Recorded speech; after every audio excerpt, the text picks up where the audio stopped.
Hello, everyone, and welcome to another edition of DigiTalks. Today, we will be speaking to John Hathaway, who is the Regional Vice President for Middle East and India at BeyondTrust, to discuss how a least privilege approach can protect organizations and help them stay resilient in the new normal. So, good afternoon, John. Maybe you can just start off with giving a quick overview on your role at BeyondTrust here in the region. Yeah, I've been with BeyondTrust for over 5 years. I started the office with a pre-sales engineer around 5 years ago, and the business you see today is very different. You know, we've grown up and we now have a large team that are based around the region, from sales to pre-sales to professional service and support. And I look after and head up the team for BeyondTrust in the Middle East, overseeing operations and majorly responsible for sales on our big channel operation. Okay, great. So obviously the big thing that's going on in the industry or across the world today, rather, is the COVID-19 pandemic. So how do you think has this situation or has this crisis, transformed the way businesses operate, and how has this shift impacted security practices and strategies today? Yeah, I think if you take a step back and look prior to any pandemic, the IT world and the cybersecurity world that had to protect that IT world was already a more complex place than it has been in the last couple of years with the introduction of hybrid cloud environments. Most organizations are there. Digitalization is with us and only going to get bigger. IoT and how you bring those devices into your own environment just means, from a security perspective, it's way, way more complex than ever before. You think of all those privileged accounts, you think of all those ingress points, you think of the complexity.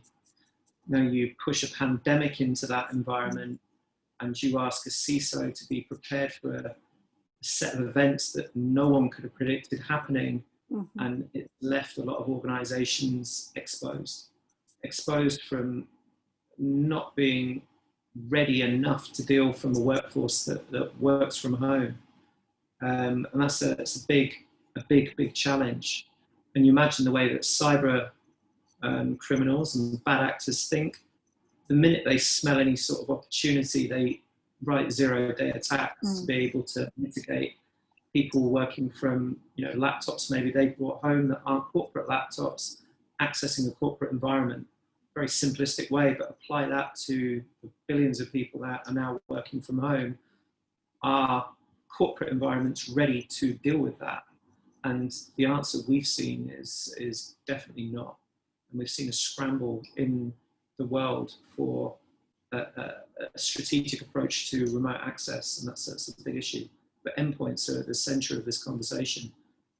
Are endpoints secure to be able to handle? And that's really where this pandemic has hit security very hard in a way that they never thought. And it's a benefit. It's a long-term benefit, because once organizations get a very strong remote access policy in place to complement the already strong on-premise or data center-based security posture which they have within their own organizations, covering both sides of the coin, which is obviously a better position to be in as a result. So it's not necessarily a negative thing, but it's caught people unawares for sure.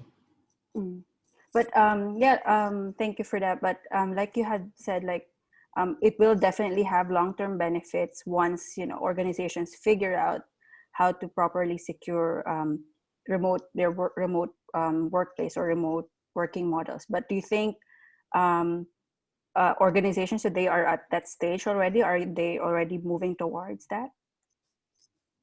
I think we've seen some very fast reactions, knee-jerk reactions, if you'd like to call it that, but not necessarily in a negative way.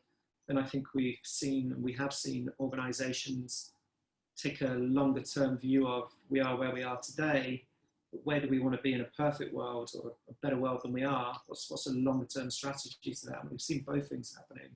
I think it's important that organizations don't suddenly swerve away from getting fundamental security controls in place.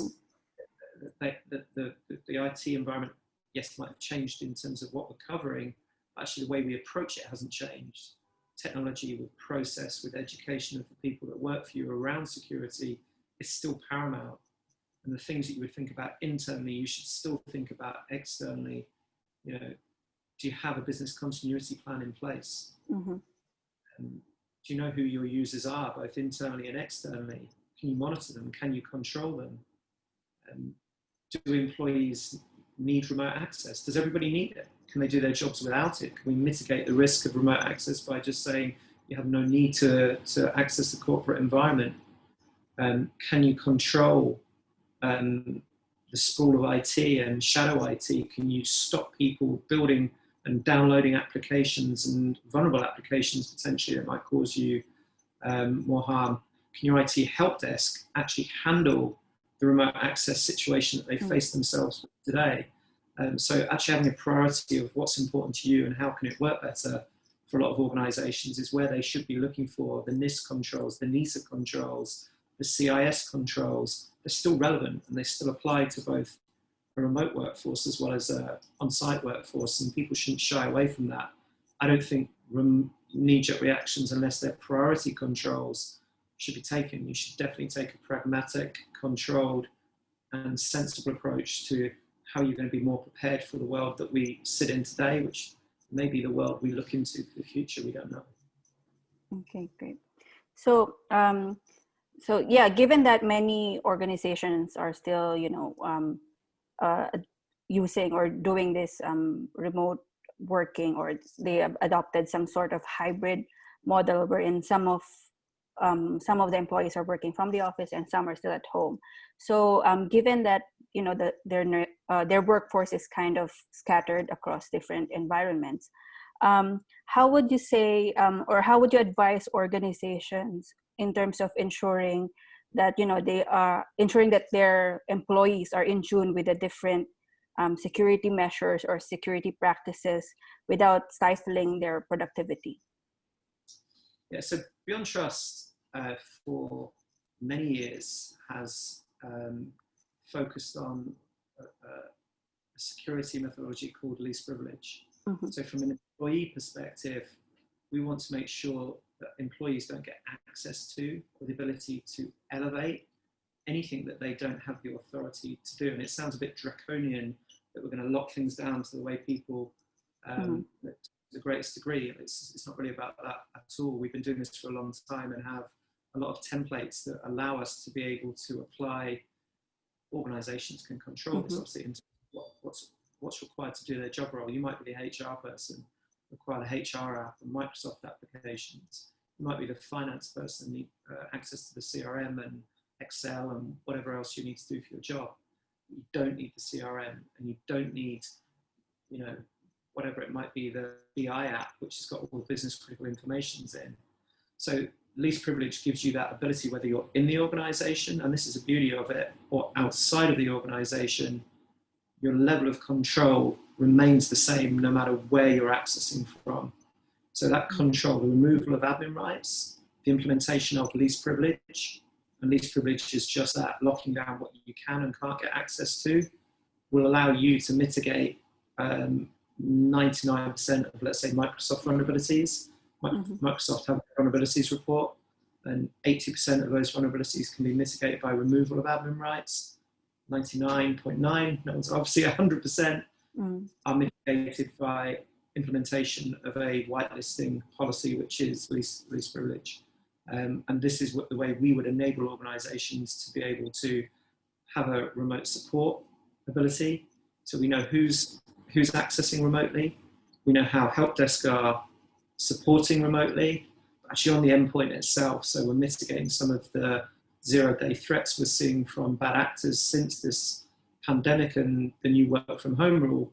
So if somebody actually clicks on a link that's a phishing email, or they click on a piece of an application and it's got malware hidden within inside it, we know malware wants to laterally move around an environment.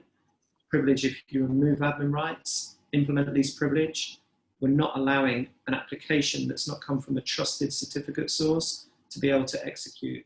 So most forms of malware is shut down and lateral movement stopped through the implementation of least privilege.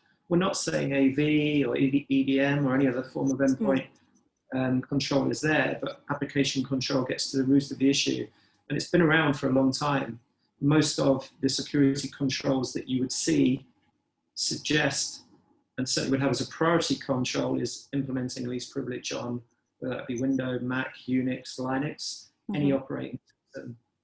In fact, if you see the earliest forms of Unix and Linux had least privilege built into it to control what could escalate. It just seems as we've grown in terms of the complexity of technology, people get away from that.